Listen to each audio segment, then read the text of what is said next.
दान का मर्म। महाभारत का महातांडव समाप्त हो चुका था। देश में सुख शांति विराज रही थी। महाराज युधिष्ठिर के राज्य में सभी लोग सुखी और प्रसन्न थे। राजकाज भी अत्यंत सुचारू रूप से चल रहा था। ऐसे समय में महाराज युधिष्ठिर के मन में एक प्रबल अभिलाषा जागी। मैं भी अश्वमेध यज्ञ करूंगा। यह विचार उठते ही उनकी छाती फूल गई। गर्व से मस्तक ऊंचा हो गया, भुजाएं फड़क उठी। उन्होंने अपना निश्चय भाइयों को सुनाया। सभी ने सहर्ष धर्मराज का समर्थन किया।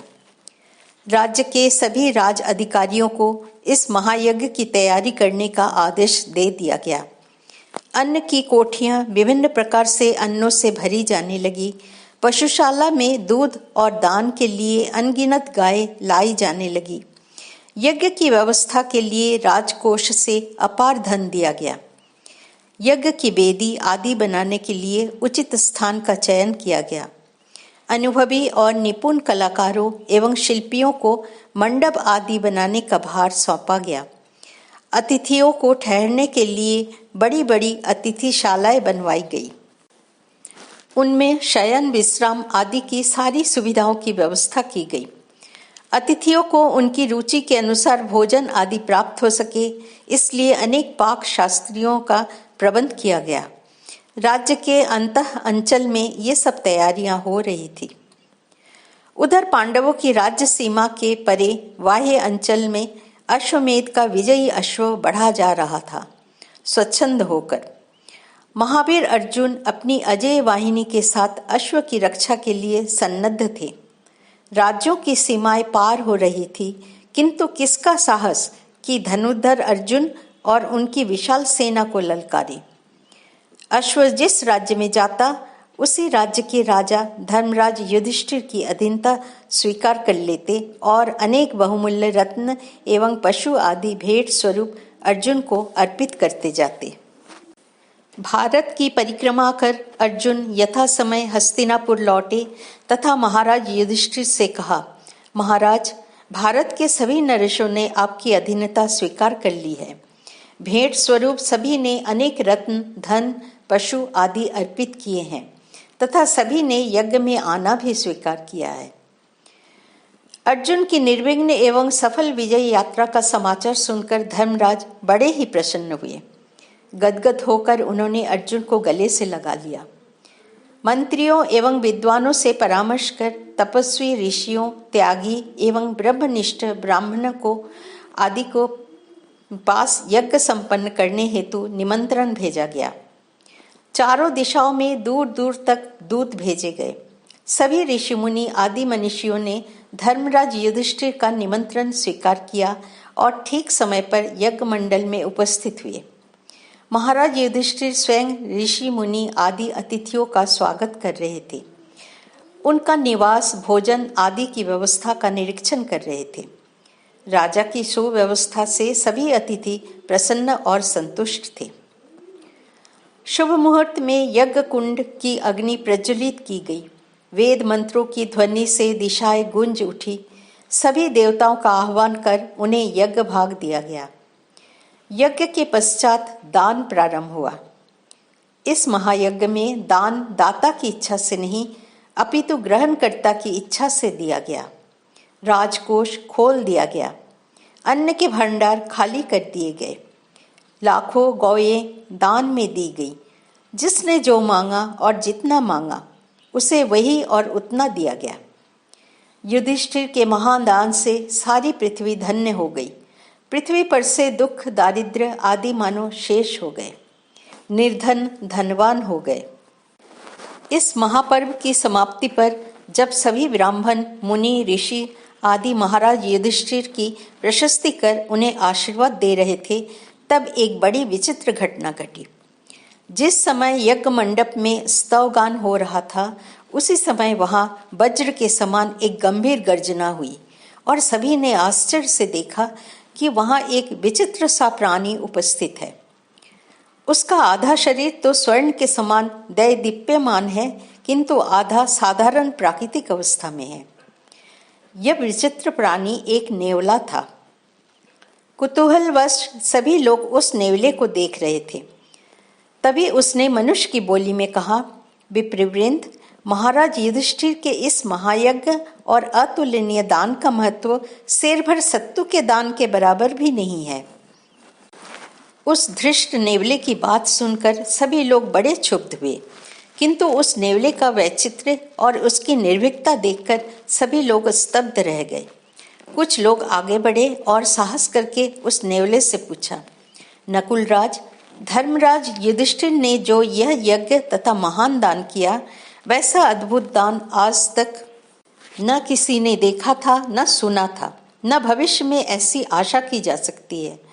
फिर तुमने कैसे इस यज्ञ की निंदा की और यह कैसे कहा कि इसका महत्व शेर भर सत्तू के दान के बराबर भी नहीं है? नेवले ने हंसकर कहा, विप्रवृंद, अवश्य ही आप मेरे कथन का मर्म नहीं जानते, इसीलिए आप लोग इस यज्ञ दान आदि की इतनी प्रशंसा कर रहे हैं और मुझसे इसकी निंदा का कारण पूछ रहे हैं। मेरा यह दृढ़ विश्वास है कि मेरी बात का तात्पर्य जान लेने के पश्चात आप लोग भी मेरे मत का समर्थन करेंगे। ब्राह्मणों ने कहा, नकुलराज, तुम शीघ्र ही हमें शेर भर सत्तू के दान का रहस्य बतलाओ। नेवले ने ब्राह्मण को तब यह कथा सुनाई। पुण्यभूमि कुरुक्षेत्र में एक ब्राह्मण परिवार रहा करता था। उस परिवार में केवल 4 ही व्यक्ति थे, ब्राह्मण, उसकी पत्नी, पुत्र एवं पुत्रवधू। परिवार के सभी सदस्य निष्ठावान और धार्मिक थे। इस परिवार ने उच्च वृत्ति का व्रत लिया था। इस व्रत के अनुसार ब्राह्मण देवता धन या अन्न का संग्रह नहीं करते थे। पक्षियों की भांति खेत खलियानों आदि से अन्न के दाने आवश्यकता अनुसार चुन कर ले आते और उसी से जीवन निर्वाह करते। उच्च वृत्ति व्रतधारी होने के कारण इस परिवार ने प्रति 6वें प्रहर भोजन करने का व्रत भी ले रखा था।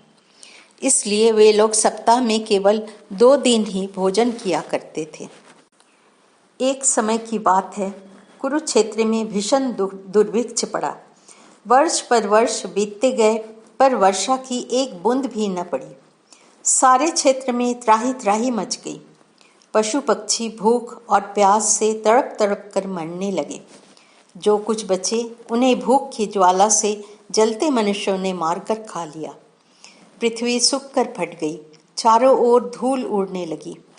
इस दुर्भिक्ष में ब्राह्मण परिवार पर तो मानो विपत्ति का पहाड़ ही टूट पड़ा। संग्रह कुछ था नहीं। अकाल के कारण खेत खलियानों से अन्न प्राप्त होना दुर्लभ हो गया। प्रति 3 दिन में भोजन करने का 6वां प्रहर आता और ब्राह्मण परिवार को भूखा छोड़कर चला जाता। इसी प्रकार कई प्रहर बीत गए, पर उन्हें अन्न के दर्शन तक न हुए। परिवार के सभी सदस्यों के शरीर भूख की ज्वाला से दुर्बल होने लगे। किसी प्रकार अत्यंत कष्ट से उनके प्राणों की रक्षा हो रही थी। ऐसी ही विपत्ति के समय एक दिन कहीं से ब्राह्मण को एक सेर जौ के दाने प्राप्त हो गए। ब्राह्मण ने अत्यंत करुणापूर्वक इस कृपा के लिए प्रभु के प्रति कृतज्ञता प्रकट की और उत्साहपूर्वक अपने घर लौट आए। घर आकर उन्होंने वो अन्न पत्नी को दिया और शीघ्र ही प्रसाद बनाकर अपने इष्ट देव को नैवेद्य देने को कहा। ब्राह्मणी ने श्रद्धापूर्वक उस जौ का सत्तू बनाकर देव को अर्पित किया। तत्पश्चात उसके 4 भाग कर एक भाग पति और पुत्र को दिया तथा दूसरे 2 भागों को अपने और पुत्र वधू के बीच बांट लिया। जैसे ही वे लोग भोजन करने बैठे थे कि द्वार पर दुख मिश्रित क्षीण स्वर सुनाई पड़ा, बाबा, कुछ भोजन सामग्री मिल जाए। सभी के हाथ जहाँ के तहाँ रुक गए। भोजन के ग्रास मुंह में रखने के लिए उठे हाथ पुनः भोजन के पात्र में जाकर थिरक गए। सभी के मुख पर एक ही प्रश्न था, क्या द्वार पर कोई अतिथि है? ब्राह्मण ने तुरंत द्वार खोला। द्वार खोलते ही उनकी दृष्टि पड़ी एक क्षुधा पीड़ित जीवित नर कंकाल पर, जिसके शरीर पर केवल अस्थि और चर्म शेष थे। पेट क्षुधा के कारण पीठ से चिपक सा गया था। उस कृष व्यक्ति ने कातर नेत्रों से ब्राह्मण की ओर देखकर पुनः क्षीण स्वर में वही शब्द दोहरा दिए, बाबा, कुछ सामग्री मिल जाए। ब्राह्मण ने लपक कर उस अतिथि को सहारा दिया और उसे आदरपूर्वक घर के भीतर ले गए। उसे एक आसन पर बिठाया और अपने भाग का सत्तू उसके सामने रख दिया। भूखे अतिथि ने पलक मारते ही ब्राह्मण के भाग का सत्तू खा लिया, किंतु उसकी भूख की ज्वाला शांत होने के बदले और प्रज्वलित हो उठी। तीव्र क्षुधा के भाव उसके मुख पर स्पष्ट झलक रहे थे। ब्राह्मण बड़े संकोच में पड़े। अतिथि की क्षुधा कैसे शांत की जाए? अपना भाग तो दे ही चुके थे, अब किसे अन्न से वंचित करे? उनकी पति परायणा पत्नी ने अपने स्वामी की मनोव्यथा को समझ लिया और उनसे कहा, नाथ, स्त्री के लिए पातिव्रत धर्म ही सर्वश्रेष्ठ धर्म है। पत्नी अर्धांगिनी कही जाती है। पति के पाप पुण्य में ही उसका आधा भाग होता है। अतिथि सेवा के इस महान धर्म के पालन में मुझे भी आपका सहयोग करना चाहिए।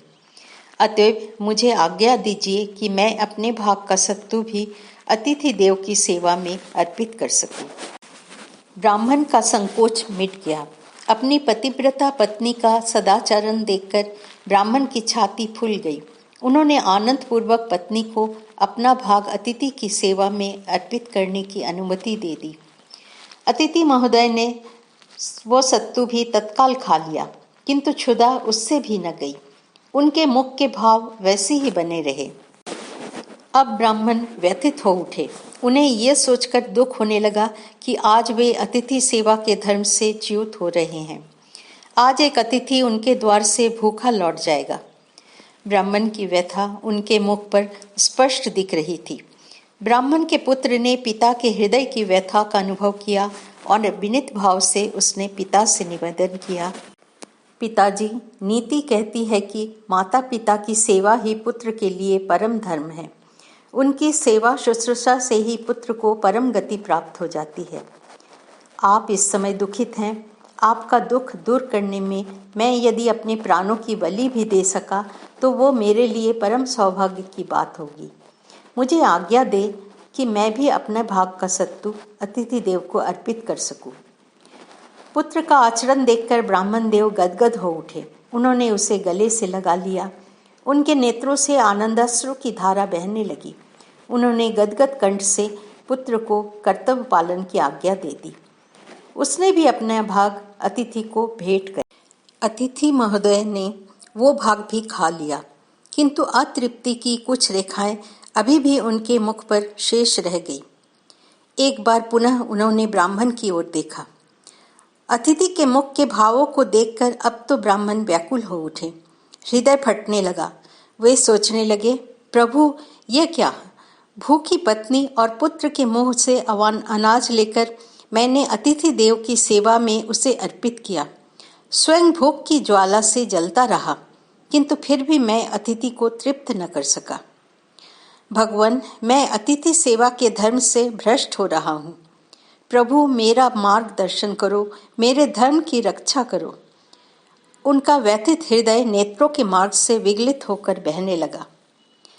तभी उनकी सुशीला पुत्र वधू ने अत्यंत नम्रता पूर्वक अपने ससुर से निवेदन किया, भगवान, आपकी कृपा से ही मुझे आपके सुपुत्र पति रूप में प्राप्त हुए हैं और मैं पतिव्रत रूपी महान धर्म का पालन करने में समर्थ हो चुकी हूँ। पति के कार्यों में योग देना मेरा धर्म है। मेरे पति के लिए आप ही देव स्वरूप हैं। अतः मेरा भी यह धर्म है कि मैं अतिथि सेवा के इस महायज्ञ में अपना भी भाग देकर आपको चिंता मुक्त करूं। सुकुमारी पुत्र वधू की यह उदारता और त्याग देखकर ब्राह्मण आनंद से विह्वल हो उठे। उनके हृदय की व्यथा शांत हो गई। उन्होंने अंतःकरण से पुत्र वधू को आशीर्वाद दिया और उसके भाग का सत्तू भी अतिथि की सेवा में अर्पित कर दिया। अतिथि के ओठों पर मुस्कान की रेखा खिंच गई। उन्होंने पूर्ण तृप्तिपूर्वक भोजन किया। उनकी क्षुधा शांत हो चुकी थी। मुख मुद्रा से पूर्ण परितृप्ति और संतोष झलक रहा था। वे आशीर्वाद देकर अपनी राह चल पड़े। निरंतर उपवास और साधना की कठोरता के कारण ब्राह्मण परिवार के सभी सदस्यों के शरीर दुर्बल और जर्जर हो गए थे। क्षुधा की ज्वाला और साधना की कठोरता को उनके शरीर और अधिक न सह सके। कालांतर के अलंघनीय नियमानुसार वे चारों काल कबलित हो गए। नेवले ने कहा, विद्वद्वृंद, मैं उसी स्थान पर एक बिल में रहता था। भोजन की खोज में मैं भी भटक रहा था। जिस स्थान पर उस अतिथि ने भोजन किया था वहां सत्तू के कुछ कण पड़े थे। अकस्मात मेरे शरीर का एक भाग उन कणों को छू गया। स्पर्श मात्र से ही मेरे शरीर का वो भाग स्वर्णिम हो गया। मैं उसी दिन से ऐसे किसी महान धार्मिक अनुष्ठान, यज्ञ या दान आदि के पावन स्थल की खोज में भटक रहा हूँ, जिससे कि मैं अपना आधा शरीर भी स्वर्णमय कर सकूं। तब से आज तक मैं कई ऐसे पवित्र स्थानों पर भटक आया हूँ जहाँ दान पुण्य होते रहते हैं। महाराज युधिष्ठिर के यज्ञ दान की मैंने बड़ी प्रशंसा सुनी थी और इसीलिए यहाँ आया था, किंतु अन्य स्थानों की भांति यहाँ भी मुझे निराशा ही हाथ लगी। धर्म स्वयं अतिथि के रूप में उस ब्राह्मण की परीक्षा लेने आए थे। धर्म ने परवर्ती काल में दान का जो मर्म बताया था वही मैं आप लोगों से निवेदित कर रहा हूँ। सुखी और संपन्न रहने पर अपनी सुविधा अनुसार तो बहुत से लोग दान किया करते हैं, किंतु उनका दान की पवित्र भावना से नहीं किया जाता। वे लोग तो दीन दुखियों के प्रति दया या करुणा की भावना से प्रेरित होकर करते हैं। अतः अपनी संपन्नता या समर्थता ही इन लोगों के दान की प्रेरणा होती है। इसलिए उस दान का फल श्रेष्ठ नहीं होता। जो लोग नाम, यश या कीर्ति की आशा से अथवा दान के बदले कुछ प्राप्ति की आशा से दान करते हैं, वो दान निकृष्ट कहा जाता है। उस दान से दाता को किसी भी फल की प्राप्ति नहीं होती। सच्चा दान तो वही है जो केवल दान की प्रेरणा से ही दिया जाए। दान करना मेरा धर्म है, यह सोचकर साधारण परिस्थिति में जो दान किया जाता है उसका सुफल निस्संदेह प्राप्त होता है, किंतु असाधारण और विषम परिस्थिति में, जबकि मनुष्य को दान देने की कोई सुविधा नहीं रहती, कष्ट और विपत्तियों के कारण जब मनुष्य का चित्त विक्षुब्ध हो जाता है, तब भी यदि दान के विषय में उसकी निर्लोभ बुद्धि रहे, शुद्ध दान की प्रेरणा से प्रेरित होकर वो अपना सर्वस्व श्रद्धापूर्वक दान कर दे, तो निश्चय ही उसे परम पद की प्राप्ति होती है। क्योंकि धन ही एकमात्र दान का साधन नहीं है। श्रद्धापूर्वक किए हुए थोड़े से अन्न के दानों के दान का महत्व कोटिश स्वर्ण मुद्राओं के श्रद्धा रहित दान से कहीं श्रेष्ठ है। अतः दान का फल वस्तुगत न होकर भावगत है। श्रद्धा ही दान की श्रेष्ठता या न्यूनता की कसौटी है।